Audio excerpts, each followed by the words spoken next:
Of Miotan has taken the upper limb, isn't it? For you, muscles and so on. Yes. Okay, so uh,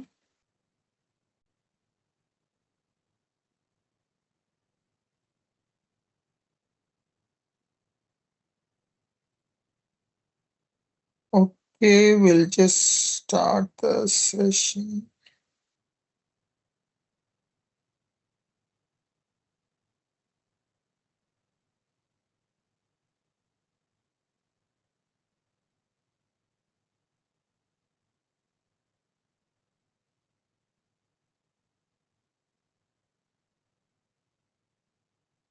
So this is don't worry about the changes in this thing. This is basically uh, base is all by Prof. Miotan. So I've just added some pictures and so on in this. So it'll be almost the same as what you are having the notes right now. Okay.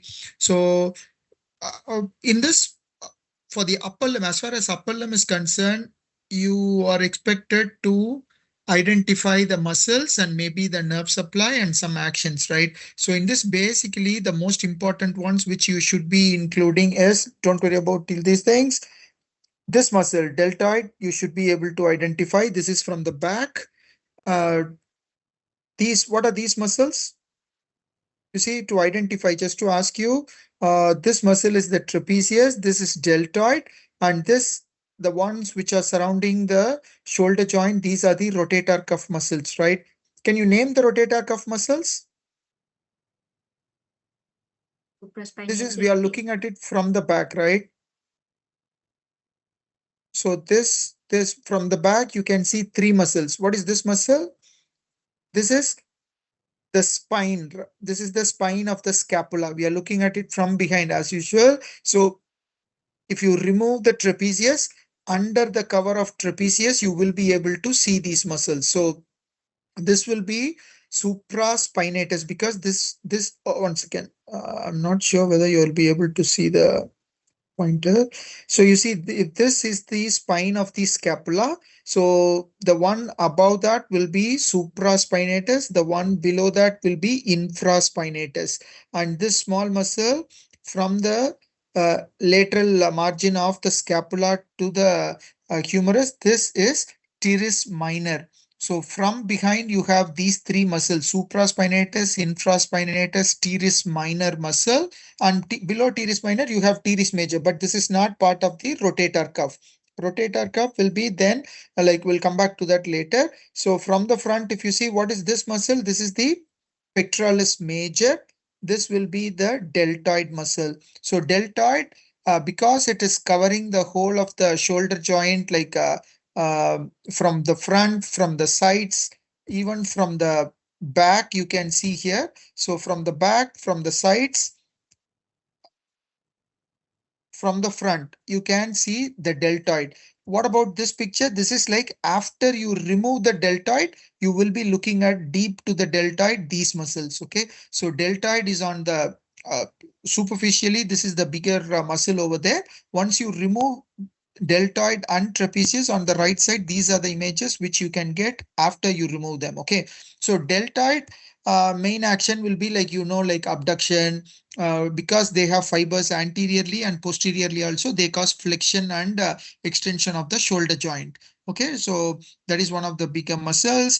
In the front, this muscle is pectoralis major. Okay, all these a prof would have given you. Don't worry about all these things. This is about the rotator cuff muscles. You see, supraspinatus, infraspinatus, teres minor. From the front, you have the subscapularis muscle.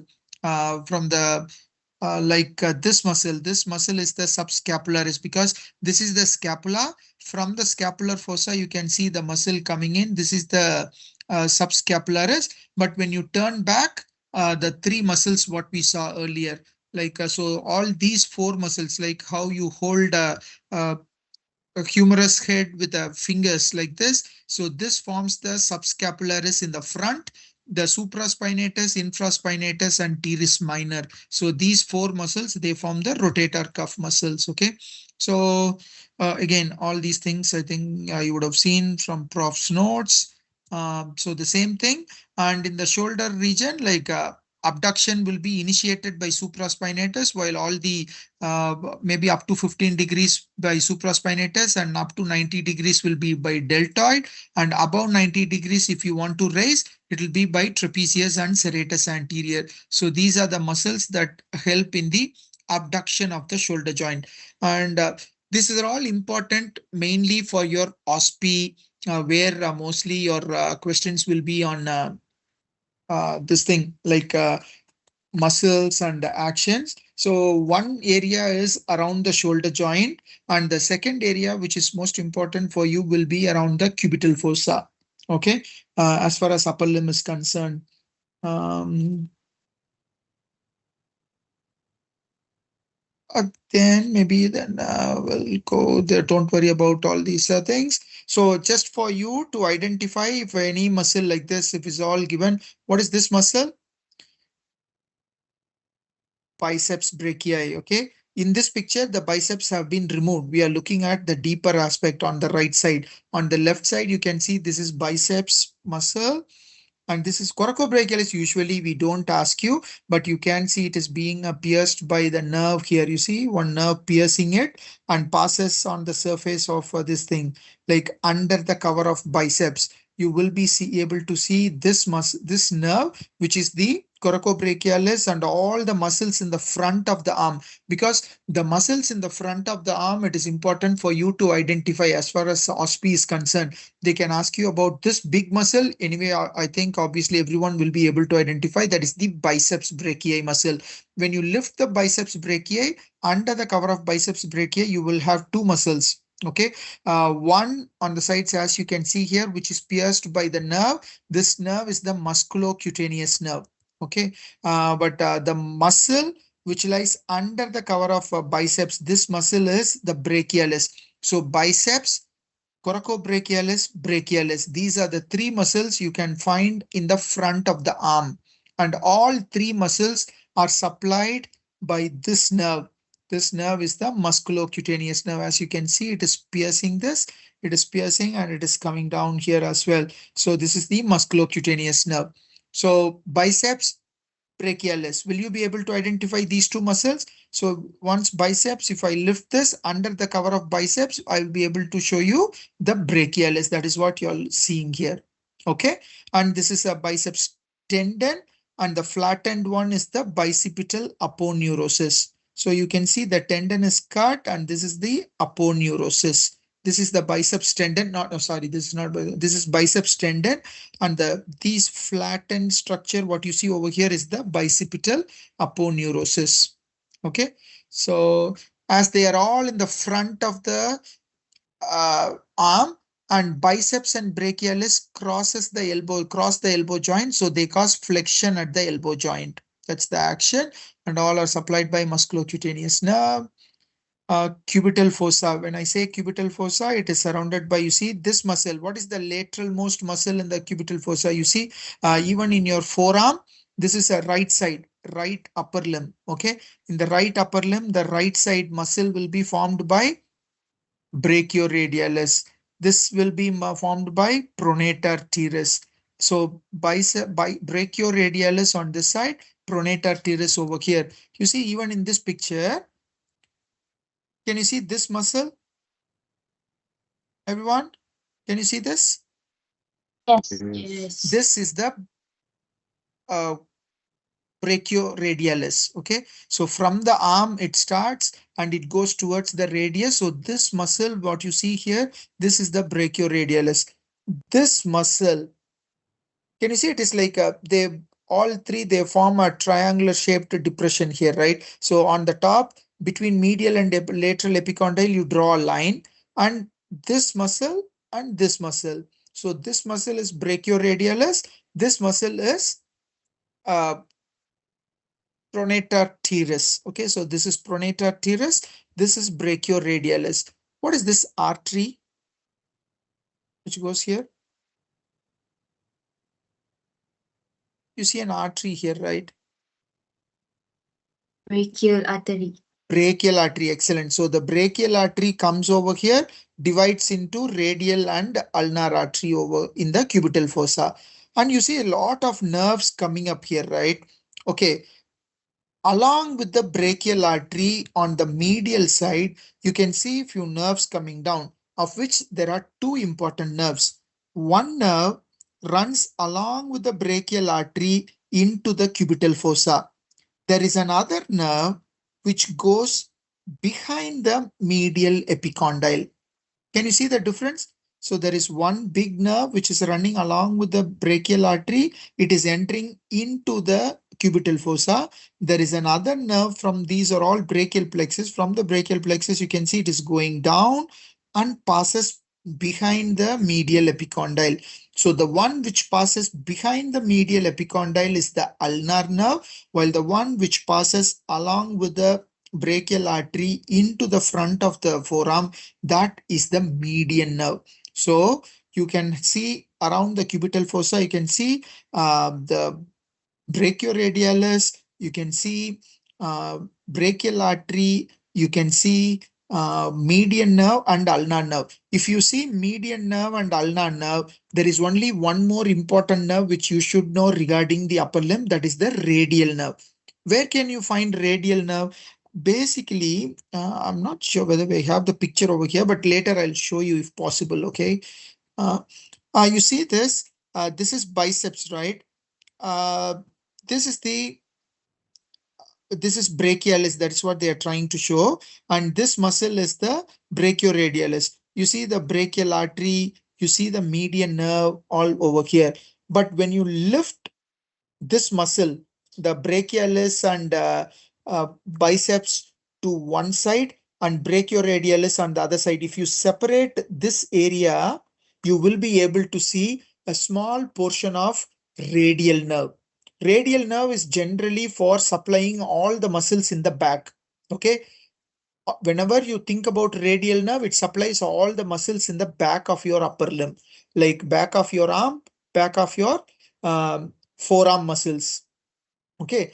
So median and ulnar nerve supplies front of your forearm and hand muscles. What about musculocutaneous nerve? It supplies front of the arm muscles. Okay, so front of the arm, like all biceps, brachialis, those two important big ones, they are supplied by musculocutaneous nerve. All the muscles in the back, they are supplied by radial nerve. But you see, one interesting point is, you see this brachioradialis here? Brachioradialis is kind of lateral, right? It is not in the completely in the front. It is not completely at the back, but this is going to be supplied by this radial nerve, which is going to pass here. So radial nerve, as it passes for a short distance in this region, that is going to supply the brachioradialis. You understood? Pronator teres is a front arm, front for muscle. So it is going to be supplied by a median nerve only. But this brachioradialis is going to be supplied by radial nerve. Even though it seems to be in the front, it is actually part of the extensor compartment. So it will be like partly, okay. So it is supplied by radial nerve. That's the only thing. This is to show you the boundaries. This is in the C, posterior compartment. The big muscle which you should know is the trapezius. Okay. Once you cut open the three, there are three heads of trapezius are there. Once you cut open them, you can see the nerve which is passing through the back. This is the radial nerve.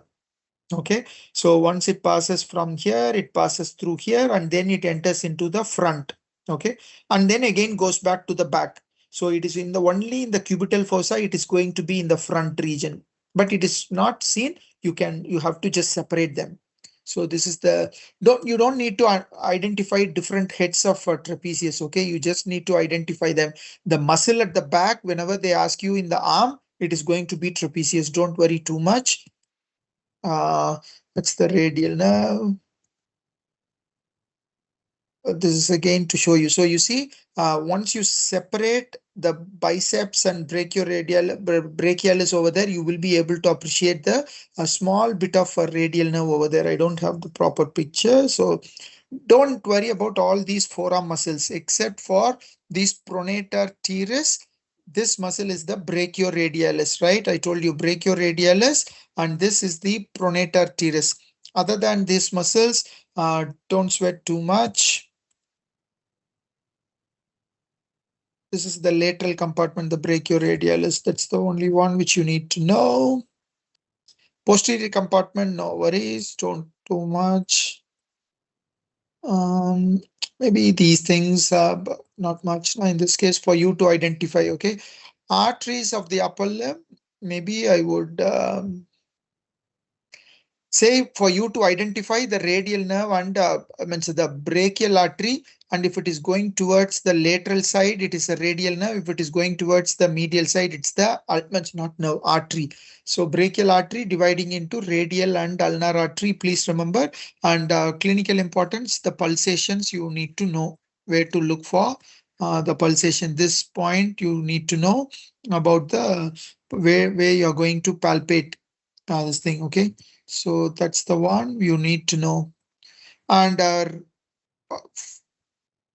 this ulnar artery and the ulnar nerve will be passing superficial to flexor retinaculum, while the median nerve will be passing deep to flexor retinaculum. This is important because there will be compression leading to carpal tunnel syndrome that can lead to this, isn't it? So that you need to know. Never mind, veins, no worries. Don't worry too much. Okay. So all the big muscles in the front of the arm, back of the arm, maybe the boundaries of cubital fossa like brachioradialis, pronator teres, you need to know. And maybe the big one like pectoralis major, the chest one, deltoid, trapezius at the back, maybe latissimus dorsi below that. So all these are the important ones which you should be knowing about this. Okay. Anything else you want this? Then I'll just show you